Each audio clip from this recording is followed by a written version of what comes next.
So I'll start. Oh, sorry, I didn't understand that I had to start immediately. So thank you very much for the occasion of speaking to you all. I don't see you, so I won't see. I will see just a couple of hands like that for reaction.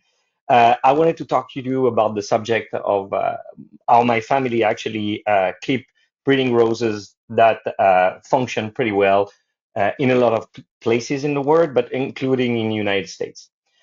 This image that you're seeing right now is my grandfather, Francis, and the two catalog for the Peace Rose because he created the Peace Rose. And you have the 1945 catalog from Star Rose and Plant and the 1942 catalog where the rose was not yet named Peace. That was called Madame Améon, and it was during the war, and we had that rose released during the war. So it's just to remind a lot of people that sometimes the names between US or let's say North America and Europe are different. And actually, Peace is also named Gioia in Italy and Gloria Dei in Germany. Let me go through. So we are, as Pat said, we are a family of breeder that goes back a long time ago. It's our 175th birthday.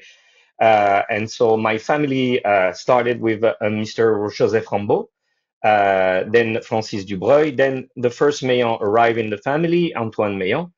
Then Francis, my grandfather, married Louisette, which was a specialist for breeding roses for cut flower, actually, at that time, because our father was a cut flower production. And then my father, my aunt, and my uncle, we don't put the sixth generation yet. That's the way we do it.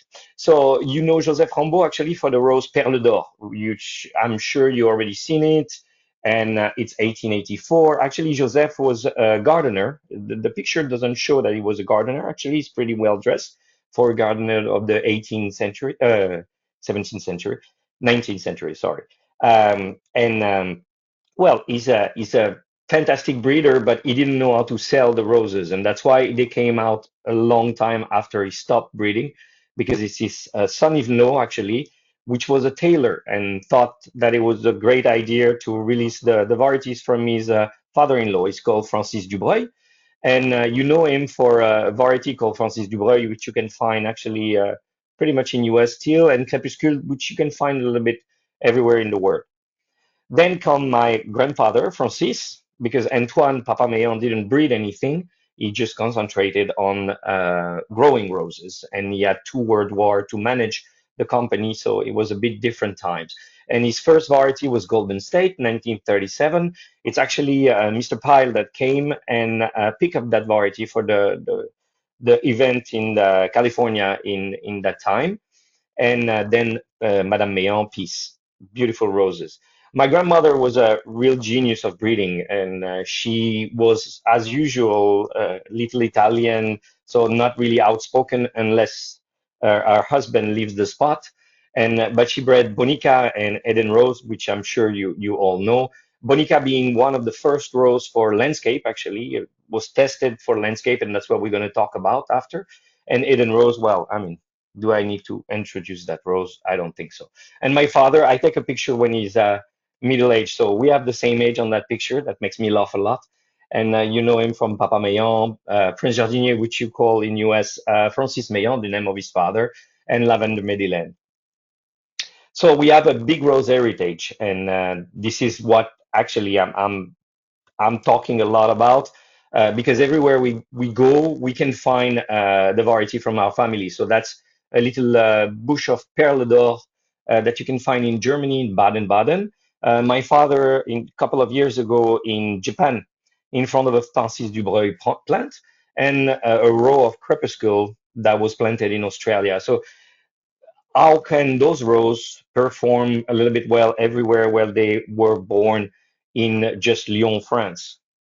We also have five Hall of Fame, Peace, Papa Meilland, Bonica, Eden Rose, and Cocktail.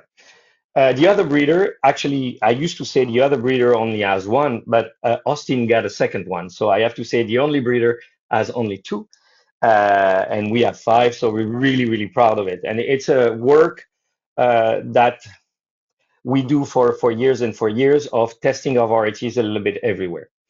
That's the legacy of peace also. It's really important to us. As you can see, I used the picture at the start. My father proudly standing on a peace rose bed in Beijing, and my sister receiving the peace stamp rose at the USPT, if I'm not mistaken.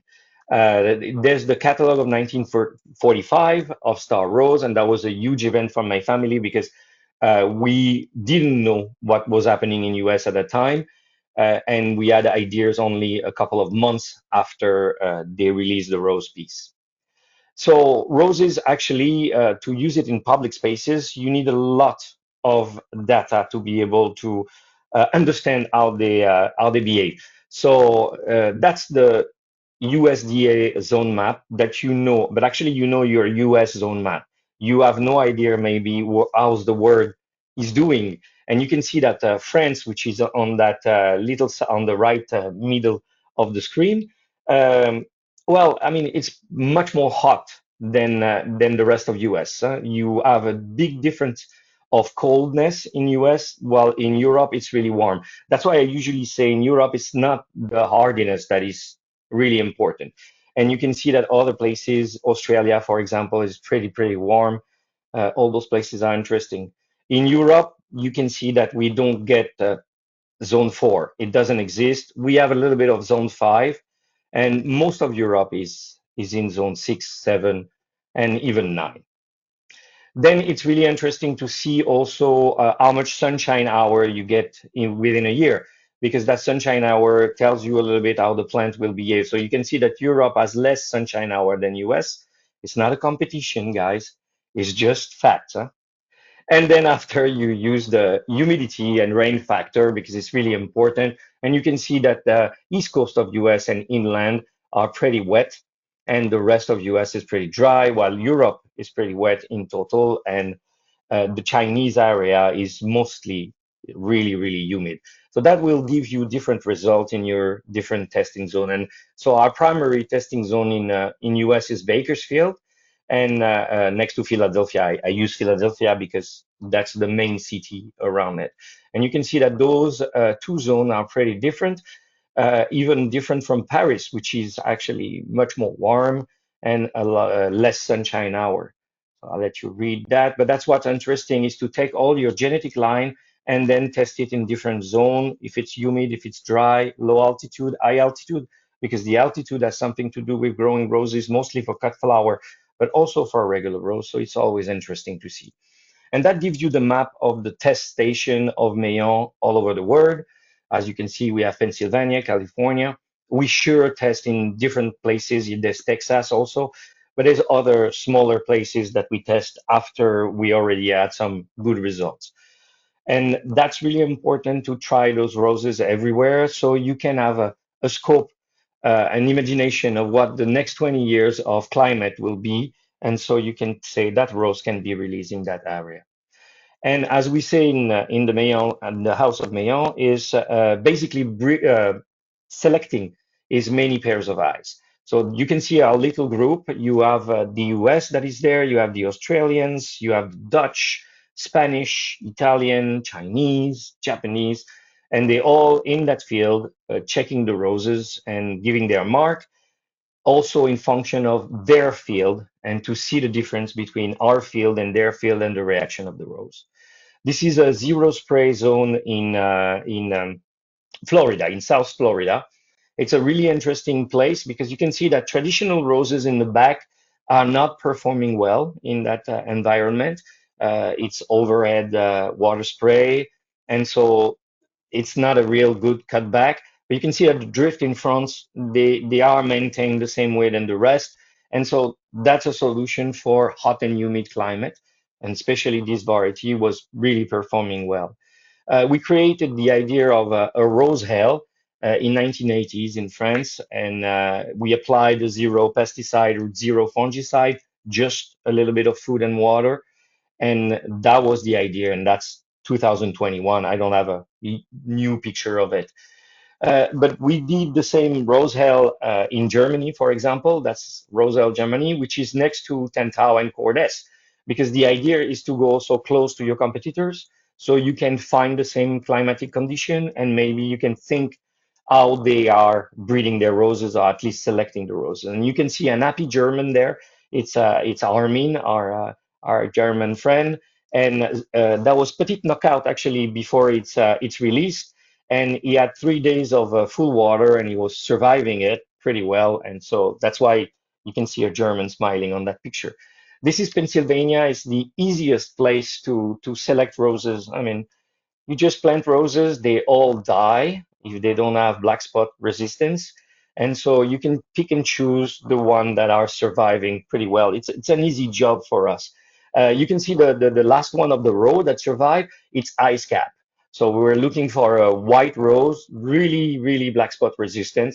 And you can see that it outperformed everything else on that line, killed everything. Perfect ice cap.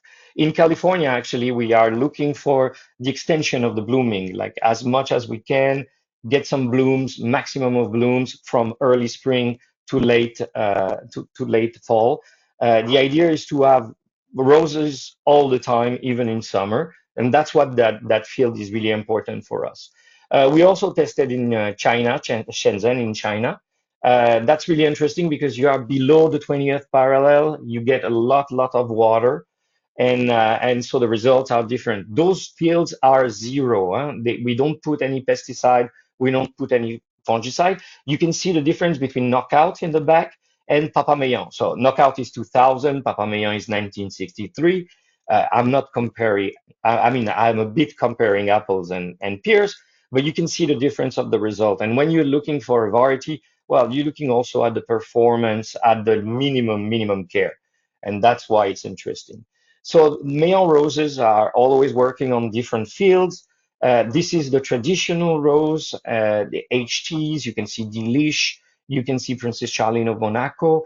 Always cute name, and that's what we're looking for is HT traditional climber ramblers. We try to look for beauty and fragrance. Beauty cannot be defined, but we kind of a sense of beauty, and we try to increase the disease resistance and the blooming power, which is the most important thing. And you can see that when you get roses like Delish, like Princess Charlene of Monaco, like Francis Meilland, you're getting actually varieties that are much more performing in terms of traditional HT rose and traditional climbers.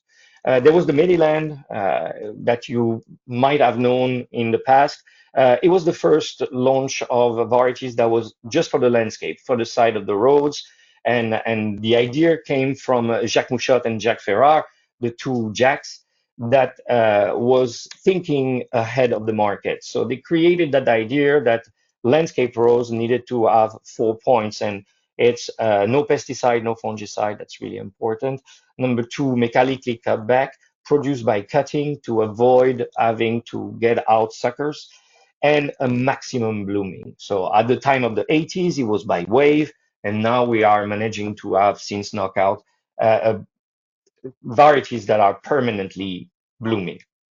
And knockout was not a breeding by Meilland, but was a selection by the team of Meilland. So the breeding was by Bill Radler, and the selection that was taken care on in US basically by Star Rose, and Star Rose applied the same system than Meilland because Mr. Jacques Ferrard was already there with Mr. Bill Radler.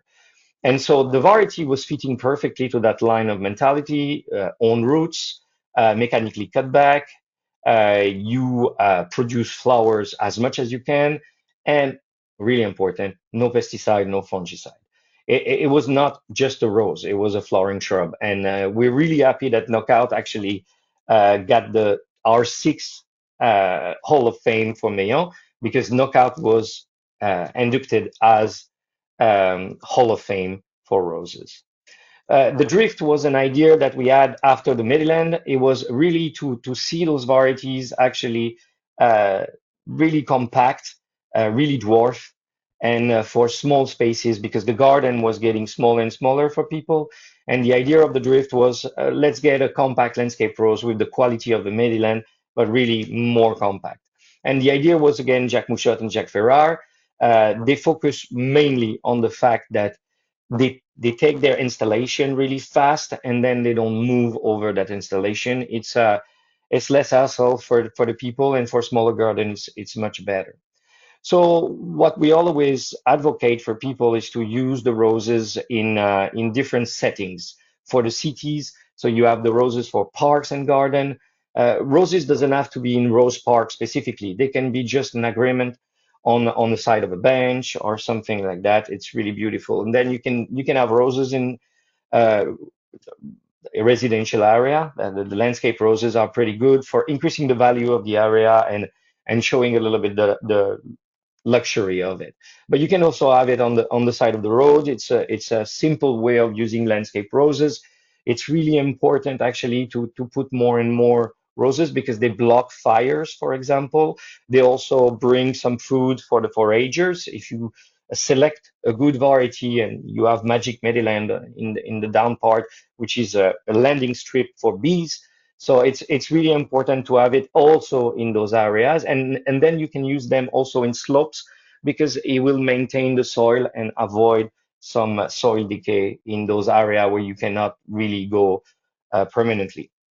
So the product that we need to test at the end is different type of product for roses. It used to be bare roots and conditioned bare roots, but now today people want conditioning bloom. So basically a pot with big blooms on it, or the landscape rose, a simple production.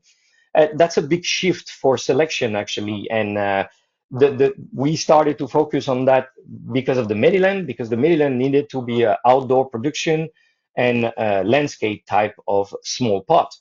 But for the big HT, it started really in the 2000, 2010 to have breeders that really select varieties for pot.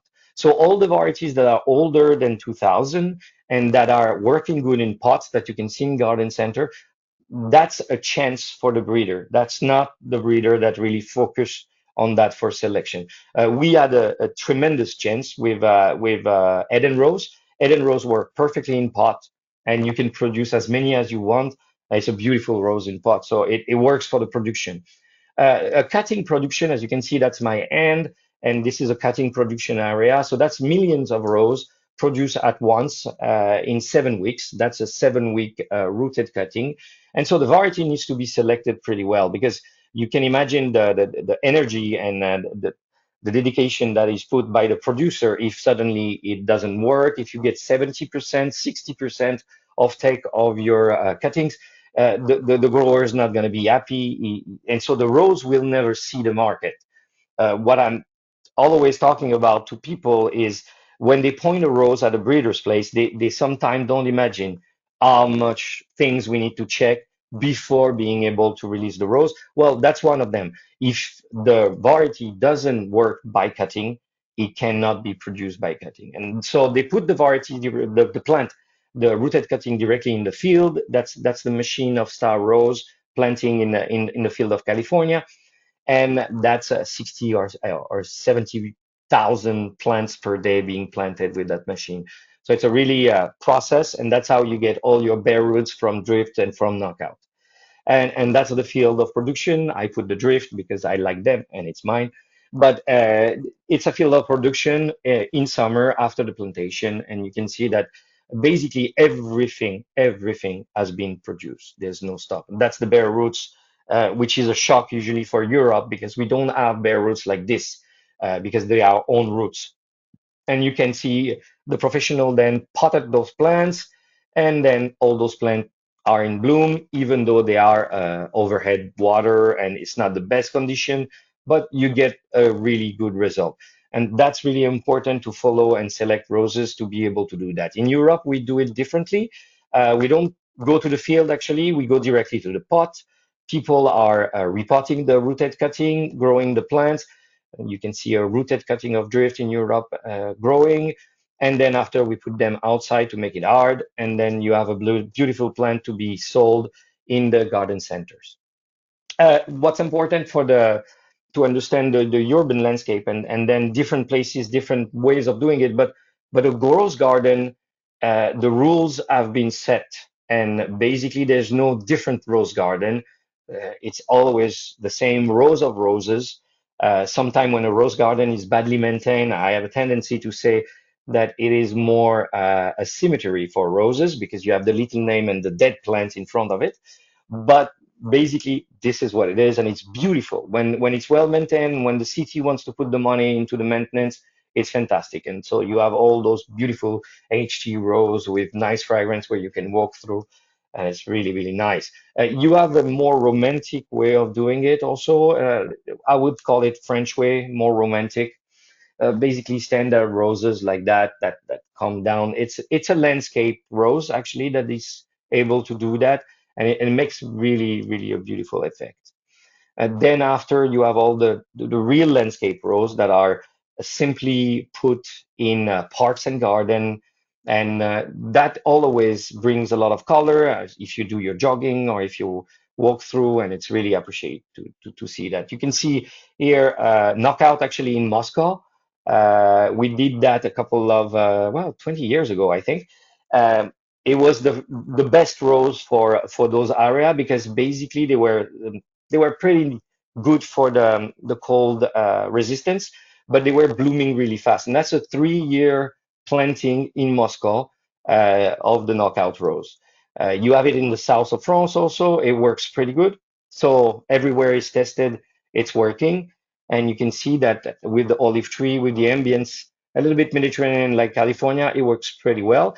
The important thing in that area, in those area, for example, California, you need to prune, hard prune your knockout every year, like down to the downer you can. Don't leave any leaves because on the leaves, it can have some spots of rust and it will destroy the plant the next spring.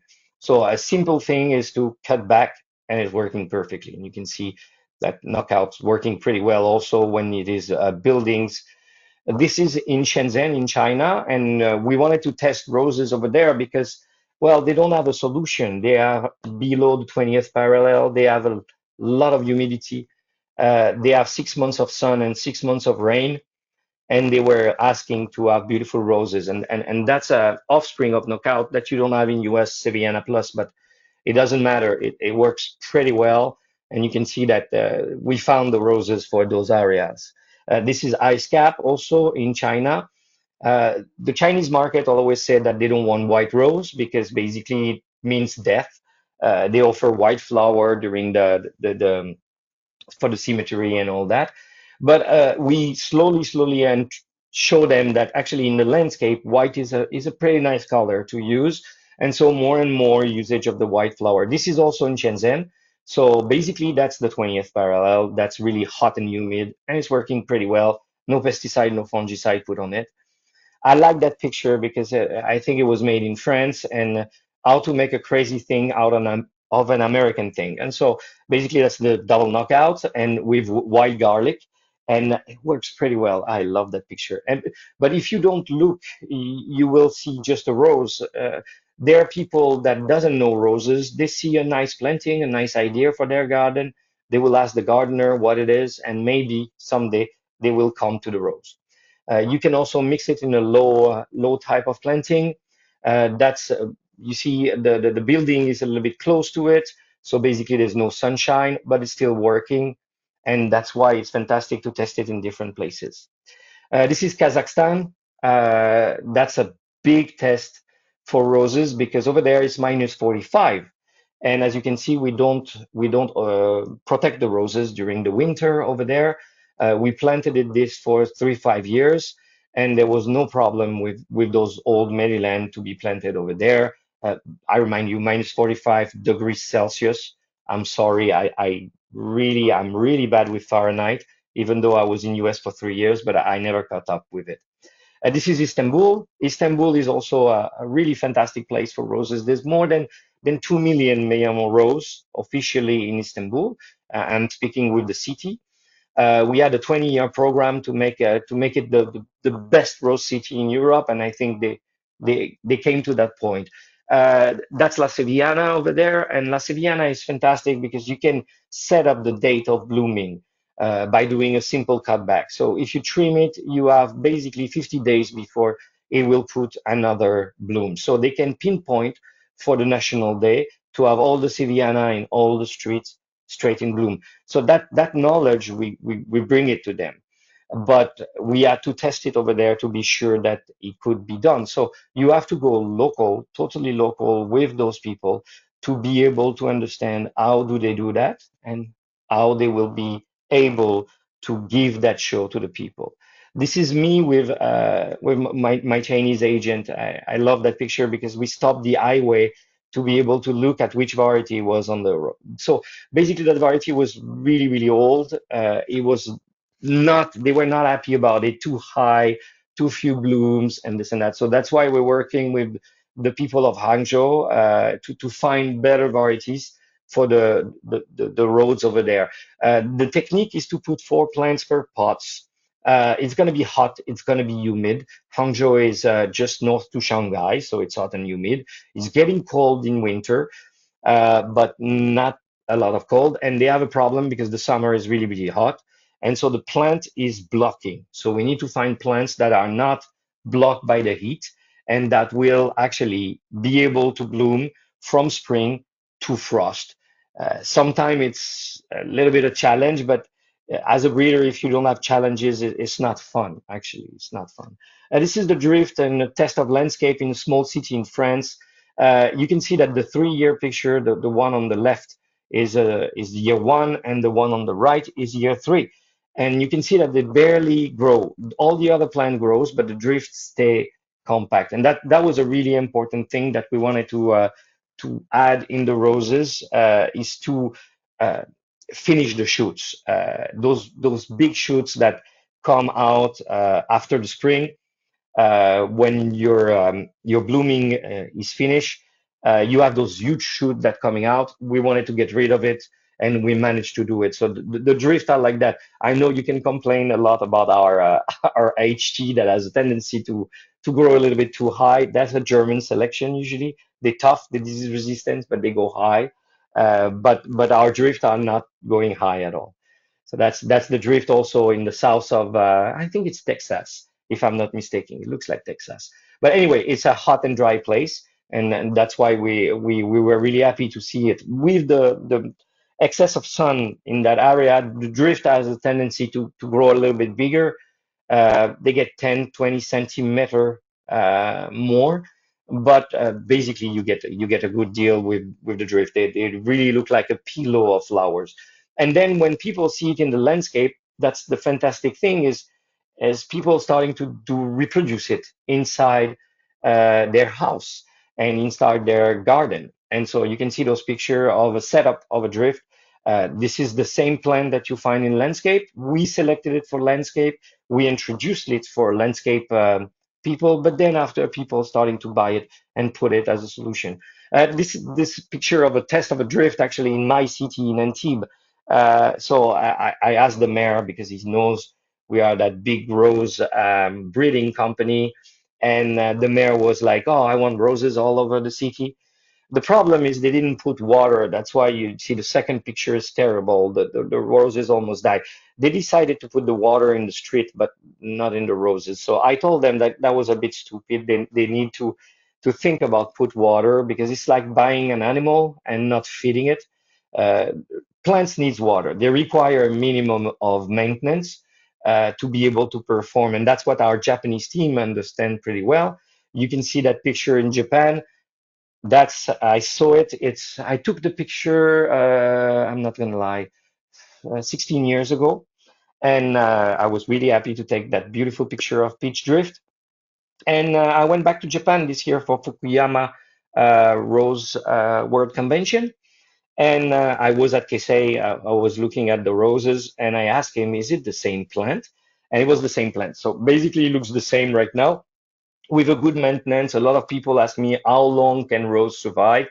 Well, that's a 15, 16 years old roses that are still performing in a park. So it's pretty good.